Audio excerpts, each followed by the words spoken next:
আমাদের সমাজে ছোট্ট বন্ধুরা, ছোট ছেলেমেয়েরা তারা বড়দের, গুরুজনদেরকে পা ছুঁয়ে সালাম করে থাকেন কিছু হাদিয়া, কিছু উপঢৌকন, কিছু সালামি পাওয়ার উদ্দেশ্যে। তো এই পা ছুঁয়ে সালাম করে সালামি কালেকশন করা এটা জায়েজ আছে কি না, অথবা অনেক মুরব্বীকে দেখা যায়, অনেক বড়দেরকে দেখা যায় তারা ছোটদেরকে পা ছুঁয়ে সালাম দিতে বাধ্য করেন, তারপরে তাদেরকে সালামি দেন, তা না হলে সালামি দেন না।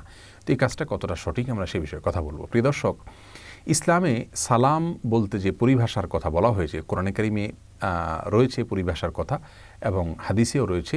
আল্লাহ সুবহানাহু ওয়া তাআলা কোরআনে বলেছেন, ইদা হুয়্যিতুম বিতাহিয়্যাতিন ফাহাইয়্যু বিআহসানা মিনহা আও রুদ্দুহা।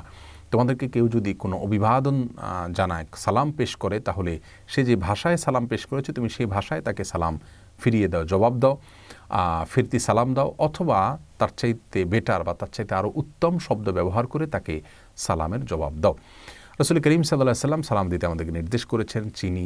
চিনি না, যে কোনো মানুষকে, চেনা অচেনা সব মানুষকে সালাম দেওয়ার নির্দেশ তিনি করেছেন। সালাম মুখ দিয়ে উচ্চারণ করে একজন আরেকজনের শান্তি কামনা করে দোয়া করা হয়, সেটাই হলো সালাম। পা ছুঁয়ে সালাম করার মতো কোনো ধারণা ইসলাম আমাদেরকে দেয়নি, যার কারণে পা ছুঁয়ে যে কাজটা করি এটাকে আসলে সালাম বলাটাই সঠিক নয়, এটা কোনো সালামই নয়। এটা আমাদের দেশের প্রচলিত একটি কালচার, যে কালচারটা খুব ভালো কোনো কালচার নয়, কারণ এর মাধ্যমে একজন মানুষ আরেকজন মানুষকে সালাম দিতে গিয়ে তথাকথিত শ্রদ্ধা প্রদর্শনের নামে তার দিকে মাথা নুয়ে ফেলা, এবং এটা কিছুটা আল্লাহর সামনে আমরা যে রুকু করি, যে সেজদা করি, তার সাথে সাদৃশ্য হয়ে যায়।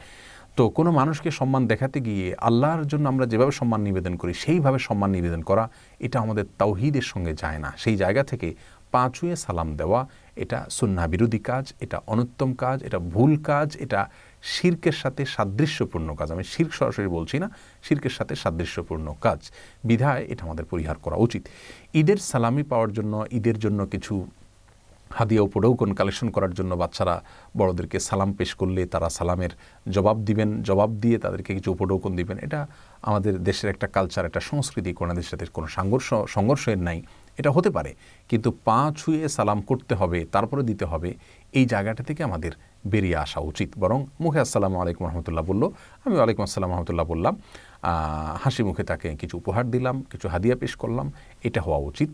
আর বাচ্চাদেরকেও পা ছুঁয়ে সালাম দিতে বাধ্য করা উচিত না, বরং তাদের শেখানো উচিত যে না, পা ছুঁয়ে সালাম নয়, পা ছুঁয়ে সালাম করতে গেলে তুমি মাথা নত হতে হয়, এ মাথা শুধুমাত্র আল্লাহর জন্য নত করা, এটাই একজন মুসলিমের জন্য ইসলাম কর্তৃক নির্দেশিত। বিধায় আমরা পা ছুঁয়ে সালাম দিয়ে সম্মানী নেওয়া, অথবা পা ছুঁয়ে সালাম করার পর সম্মানী দেওয়া, এই কালচার থেকে আমরা বের হয়ে আসার চেষ্টা করব।